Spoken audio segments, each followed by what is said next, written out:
Hello everyone. You might notice that my mic quality is a tiny bit different. That is because this is actually a later voiceover. I'm not actually doing this live right now. I did do live talking when I was recording this. However, I haven't recorded in a while and sadly forgot to set the input device for my mic back to, well, my index, so any and all audio that would be from me at that point, it kind of sounds like, you know, how it is. It just sounds like it comes from a headset that's stashed away somewhere else and not on my head at that point. So instead of that, I am just going to do a quick voiceover right there because this, as you quite clearly see, is a really gigantic train. Heavy stuff, long stuff, and it needs to go down to Auburn Town. And now here you can actually see me looking for the contract. And I guess while I'm doing that, I can explain why I've been away for so long. And by that I mean I'm not going to explain anything. I'm just gonna say deal with it. No, I'm kidding. I'm kidding. Um, I haven't been able to record anything for a while, and still recording is probably gonna be a bit more spaced out than usual. But I just wanted to do this contract here, specifically this one, because look at the price. It's 30K. 30K. And then pair that one with a time bonus that you can get if you make it in lower than 30 minutes. You know, that's good money.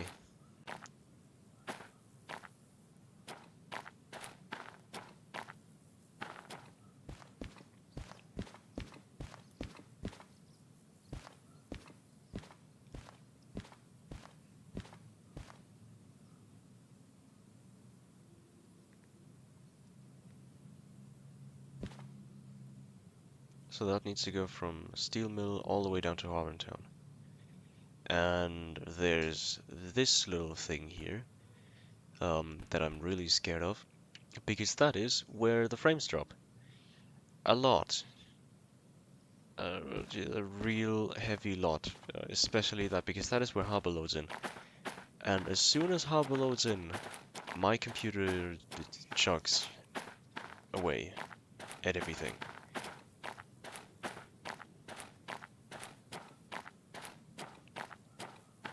But nevertheless, it's a well-paying contract, and we've been holding on this one for a couple of weeks now. So this is a combined weight of 900 and something tons, and the single shunter can carry around 400. So doing that with just one shunter is basically suicide. Doing it with two shunters is still not quite at it. However, three can carry as much as a single D6, which is 1,200 tons. So here I go, just switching everything on, making sure everything's ready to go. Releasing the train brake, pulling the dynamic one. Same thing for this one.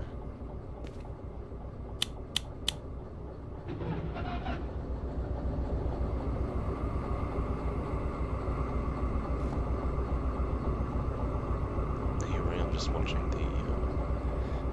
the air pressure rise. And of course the last one as well. You know how this stuff goes.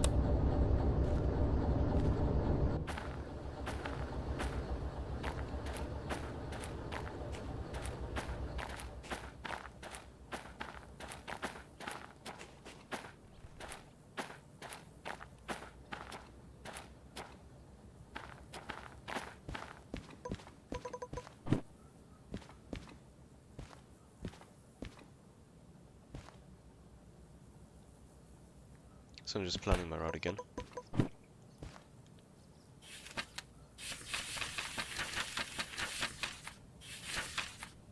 So we are currently facing that direction over there, down to southeast, and which is exactly the way that we need to go. Down to Harbor Town,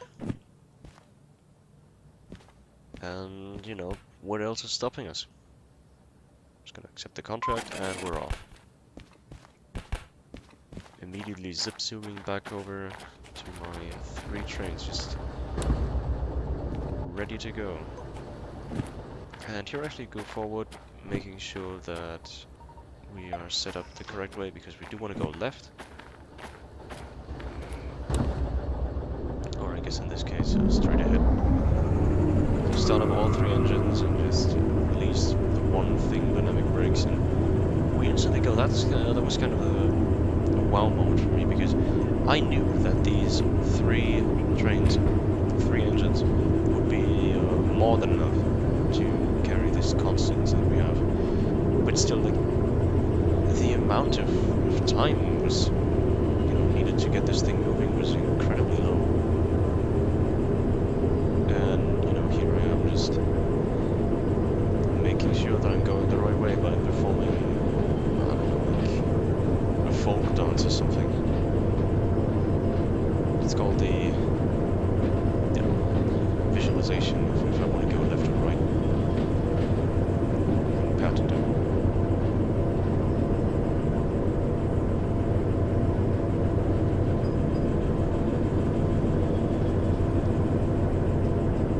So speed is doing quite well. Still don't want to go any faster than 25 or 30 around here, because we're still pulling.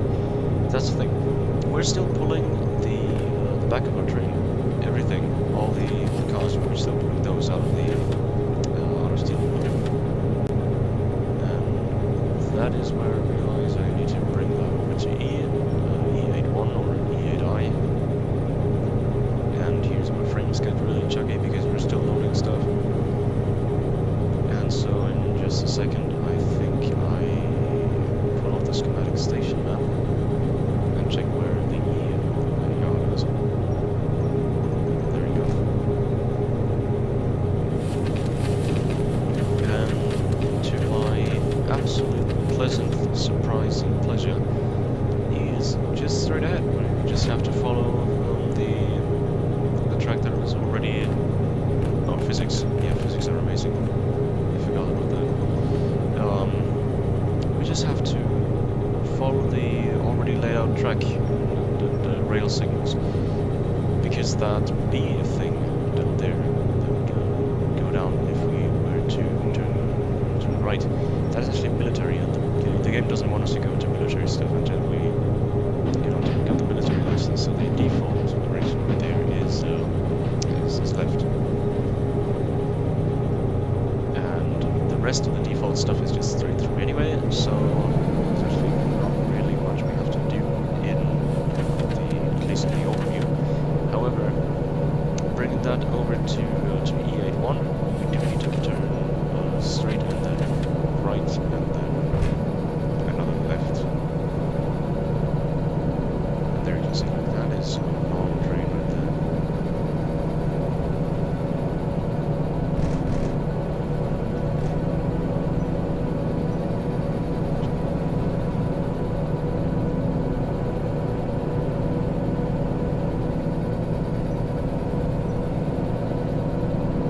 So here's me performing my little folk dance again, making sure that I am in fact going in the right direction. Here's a little wheel slip and a little freeze frame, that's always nice.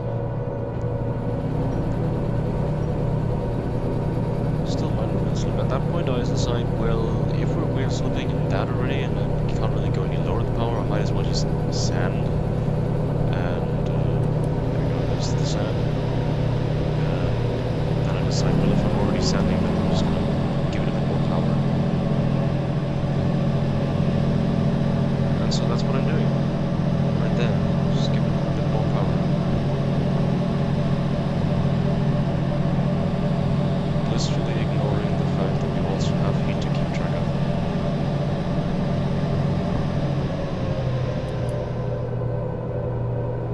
So no more sand, no more power, just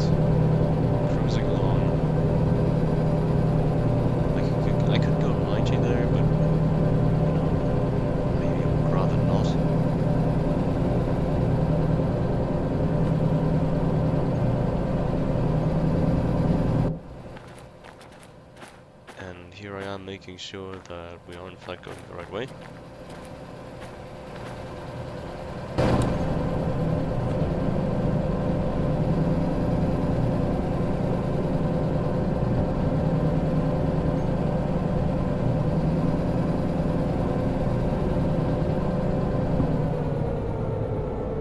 Going a bit slower because after all this is in turn. And I'm a tiny bit afraid of turns like that. I mean, it's just a normal junction. But still, I've derailed a couple cars in junctions like these. I would rather take it slow. And I mean, I think it's about that time that I actually do say in live as well that with contracts like these that are like well-paying on their own, but also really heavy stuff and really long stuff, going for the time bonus really isn't that big of a priority because for a first, the contract already pays for itself quite nicely. For a second, it could be a cool bonus if you did in fact make it, but you'd have to be a tiny bit more reckless, or at least not reckless, but more like you'd have to have a decent engine and know what you're doing. Also, preferably have a PC that doesn't chuck every 2 minutes while we're moving in hardware town. And with a gigantic consist like the one like right here, that's just a risk that I don't really think I want to take all the time. So for the slower contracts, of course, not really slower, but for the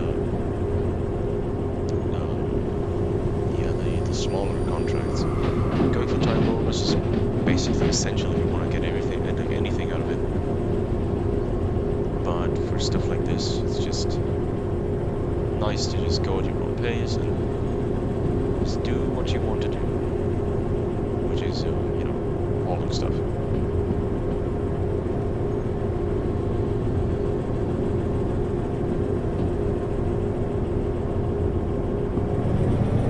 And there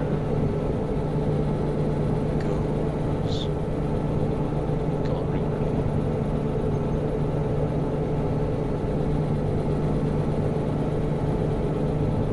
Just a second.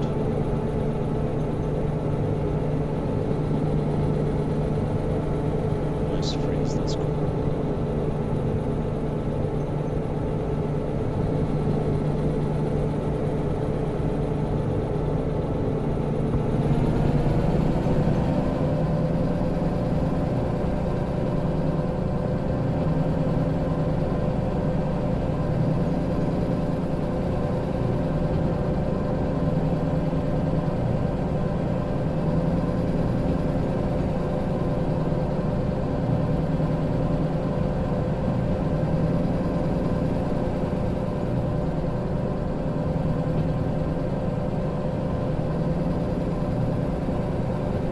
Here's me explaining why I don't really want to go for time bonuses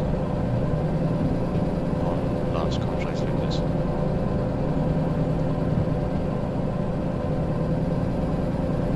But I do believe that in just a second we're gonna start overheating the engine.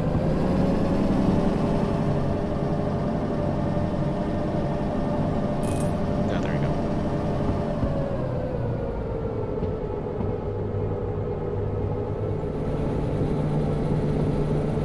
We've got some good speed. We're not really ahead of any. Don't really have any giant inclines ahead of us.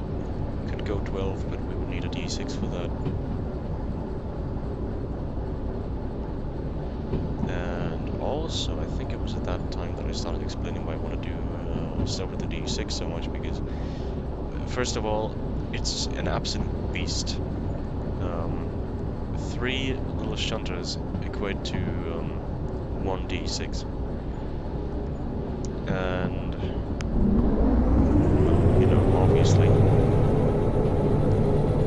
after all, 400 tons times 3 is 1,200.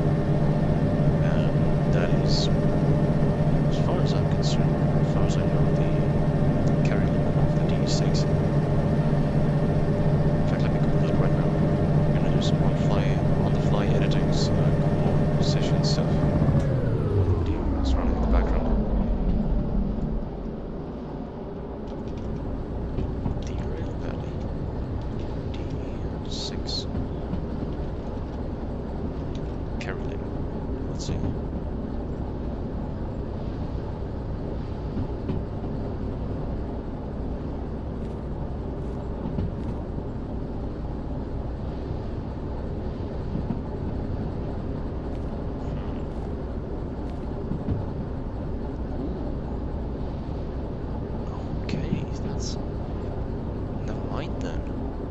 D2 is rated for 400 tons.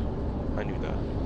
The SH282, so the steam thing, is rated for 1,000 tons. I thought that was 800 tons actually. And D6 is rated for 1,400 tons. So, in fact, D6 is even stronger than 3 shunters together. And also, of course, you have to actually go outside to start it and bring it to the little engine room thing and prime the engine, and then do like the ignition thing from within the engine. And man, I want to do that. That seems so cool. The only thing that I'm missing now is the ability to rev the engine, because that's apparently something you can do in real life with some actual diesel electric trains. You can just go in the engine room, turn on the engine, and then there's like a little hand crank thing somewhere, and you can pull that, or you can push that, and you like manually rev the engine. Like, imagine such a giant steel beast thing in front of you, and it sounds like like it's a street racer thing. Also, here's me telling myself that I need to go to the right.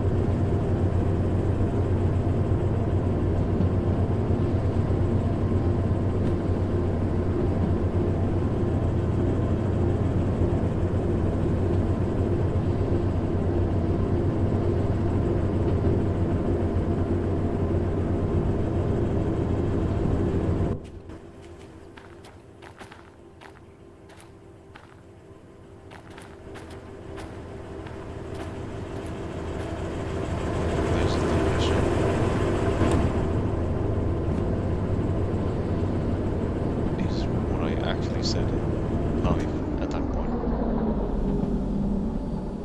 And here's where I realized that I'm probably going in way too fast. It was also at that point in the video that I was explaining how that exactly that junction over here, in my first ever play session, I messed up the signal and I went to the left instead. And I realized that I was going to the left, basically as soon as I went over it, so I backed up and went through it again.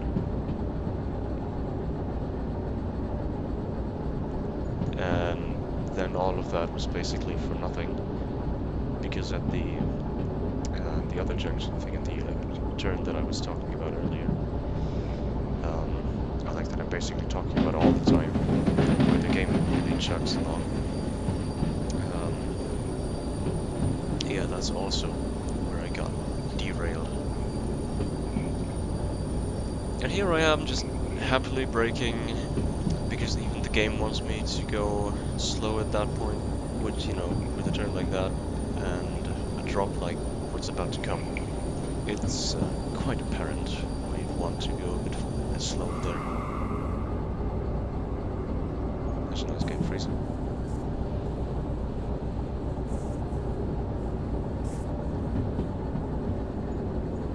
So here I start experimenting with the drain brake, just not really pushing it in all the way, because that would take forever to release again, but just gradually pulling a tiny bit up there, and then doing most of the bulk work with dynamic brakes, which, I mean, it's just a single train's dynamic brake. Also, look at how long the train is, holy shit. It's just a single train's single engine's dynamic brakes there. It's not going to do a lot.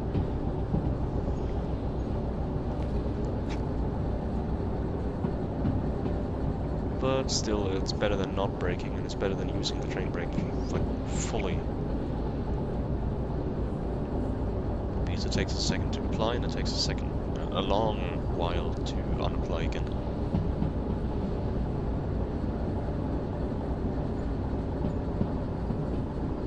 So here's a nice old 50. And I mean, look at that. That is a terrifying sight, not the map. I mean, the side of that thing, obviously, but that cliff the rail on that cliff. Actually go over to the side and look down the cliff as well in a second, I believe. As I'm saying that, I do in fact have a fear of heights, and thinking of doing that on that side of the cliff is a tiny bit terrifying, actually.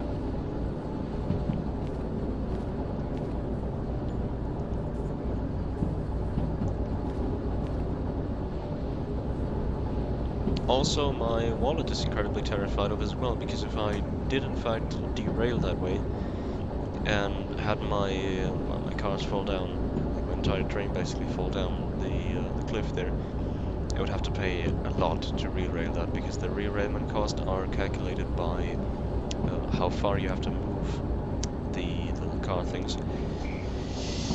And, you know, obviously moving it from just a bit of the side of the track, like the grass right next to it, back on the rail isn't really that expensive, but moving it from all the way down a cliff, from, you know, from a river, up the cliff, and back onto the trains, onto the track, and that for like 14 cars and 3 engines, that's a tiny bit of a lot of money. And, you know, the kind of money that I don't really have to spend freely on stuff like that. You know, the kind of money that I would really like to spend on a D6.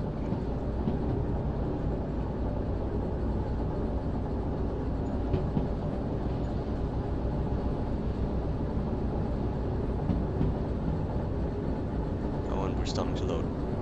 Okay, this is the interesting part. And if you were to hear me in live right now, you would probably hear a lot of fear in my voice at that point.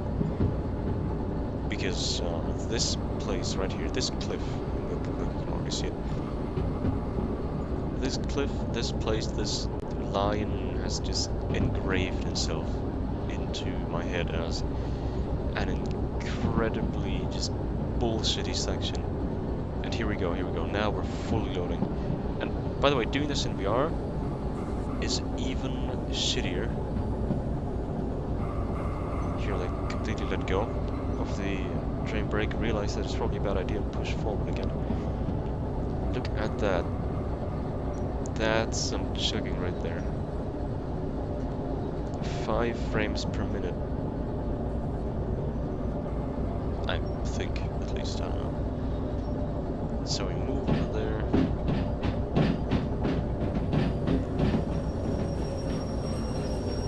And I panic brake. And I unbrake again. And slowly we're starting to regain our frames. And slowly but surely things are working again. The harbor has loaded. The game is happy. And I'm happy that we didn't derail. This exact thing is train death, basically. Death by derailment. But as we come out of this summer thing, you can see that it was all worth it, because first of all, we're still chugging again. But second of all, look at the harbor. You know, as soon as I turn my head, there you go. Look at that. It is gigantic. Even from just the outside perspective, I'm not even in it yet.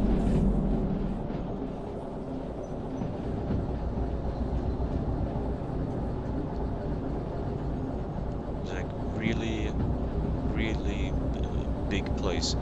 And you'd look at the, you'd look at the schematic station map and you're like, well, it's just a normal old-sized, train station. But no, the harbor is large, incredibly large, and complicated. I guess not as complicated as City Southwest sometimes, with its strange crossing tracks and nonsensical rotation ways. But, or maybe like Steel Mill and your constant plannings of what train has to face in what direction, because you have no way to rotate your cars, like your entire train.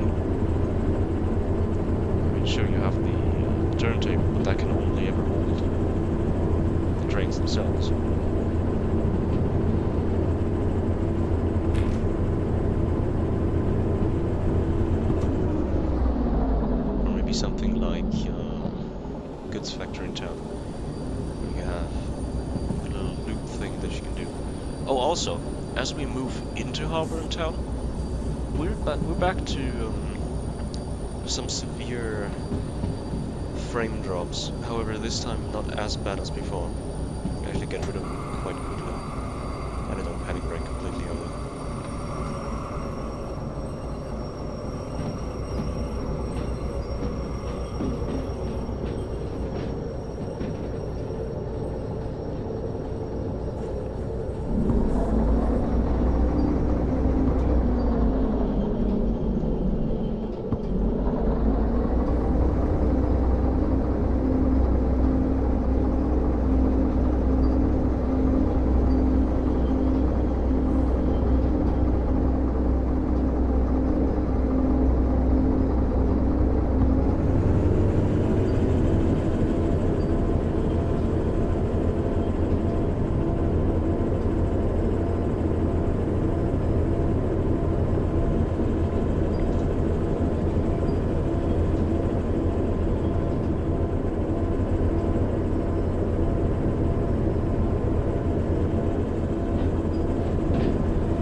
And it is at that point that I go out and start making sure that I'm going the right way actually all the time, not everywhere, and everything's gonna be good.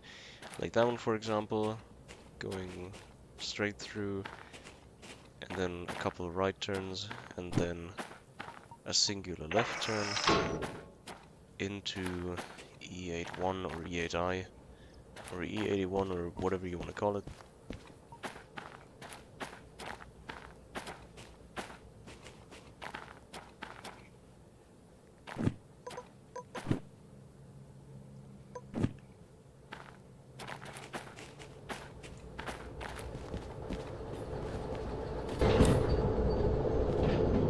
Giving the train a bit more juice.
Just pulling into station, not even worrying about anything, just slowly.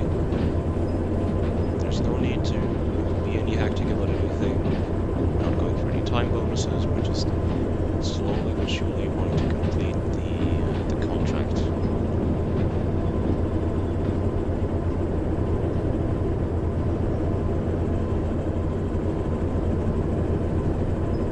With only the occasional game freeze, I guess.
spilling over.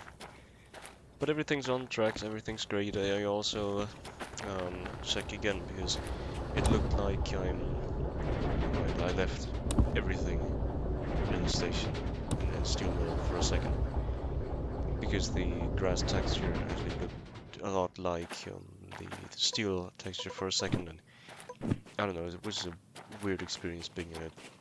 But I realized that everything was alright.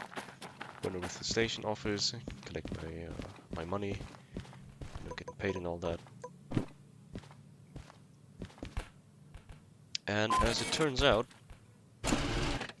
I did that in 27 minutes.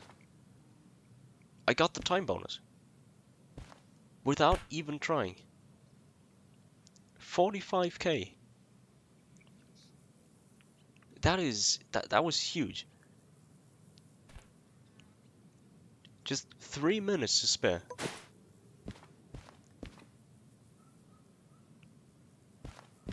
So you can't really hear my live excitement right there, but I was excited at that point.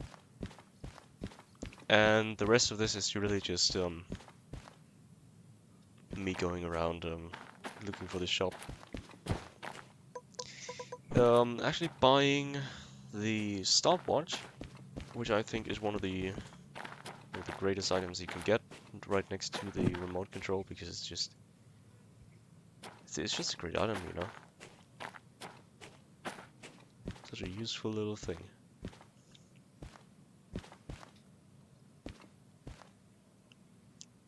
But that's basically all that happens.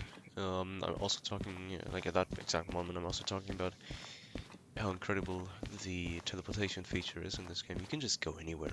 You can really just go anywhere.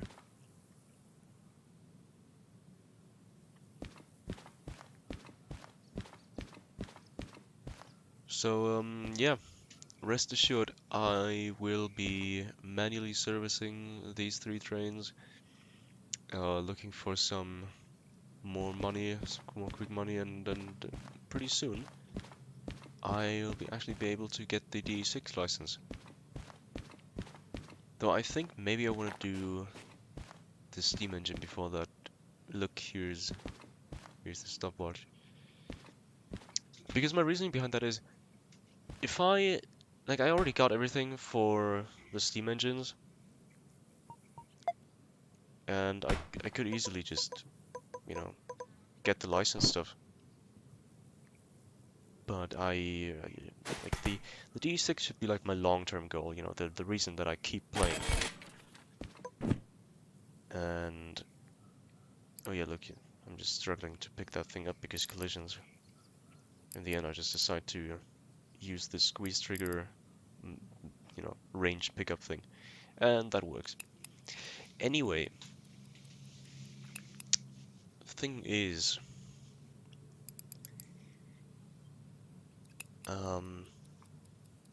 I could go for the steam engine before I do the DE6. You know, just so that I, you know, have ever at some point played with the steam engine. I could also go for the DE6 first and then get the steam engine, but I think we'll just see if like because my plan is next time I see a steam engine anywhere, I want to get the steam engine license. That's the entire reason why I went down to Harpentown anyway, because um, they have coal refillment, and I think that would mean that there's a steam engine somewhere here.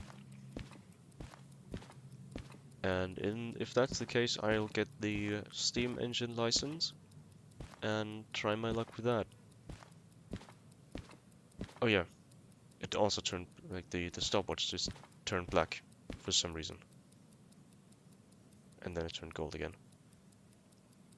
So I was a tiny bit confused by that. Anyway, I was waiting for the ring sound effect to see if there's an actual ring to it. Spoiler alert, there is. Which is another reason why the stopwatch is just so great.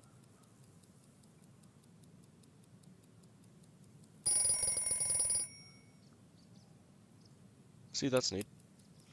And if you press it again, without having a time thing selected, it would just, count forward.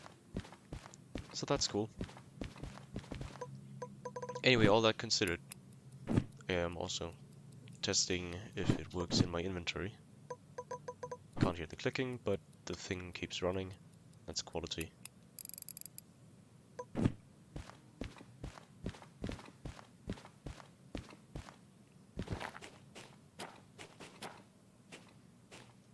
So well, I'm gonna look for some steam engines, gonna look for the manual service area,